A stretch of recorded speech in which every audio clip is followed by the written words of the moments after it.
I had a session this morning with the IAB, which was about the growth of digital over the next 5 years, how by 2020 digital will be north of 50% of all advertising in the UK.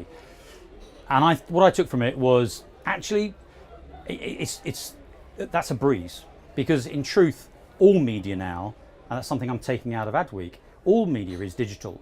You know, to start with, the growth of search, the growth of even YouTube has cannibalized revenues from other media, notably print, but they're getting their act together.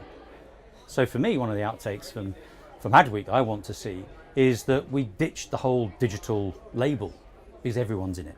The best way that advertisers can embrace this opportunities in digital is actually to create a word called decomplexifying it.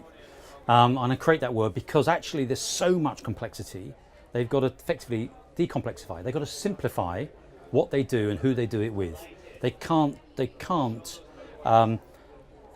share their advertising with every single small, medium, large media owner and publisher that's out there. They've got to choose partners very carefully and use their agencies, I think, to categorize the partners that will do the right job for them in data, in insight, in buying, in reach, in frequency, and genuinely get the most out of their advertising pounds by choosing the right partners.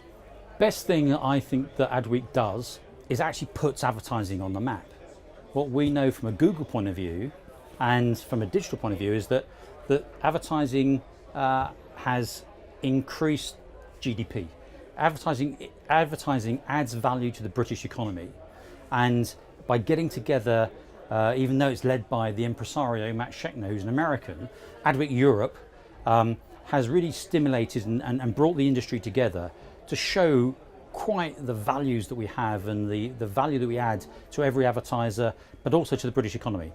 So bringing advertising together, getting great insight from some of the leading lights in the industry, but showing how advertising adds value to the economy is something that I really hope we see, and what I want to be able to take back to Google, who often sees ourselves as a tech company, but actually we're the single biggest media company in the UK. And I want to be able to demonstrate how we can be part of Adweek and a really leading light within it. And just look around you, and I think you can see we're already doing that.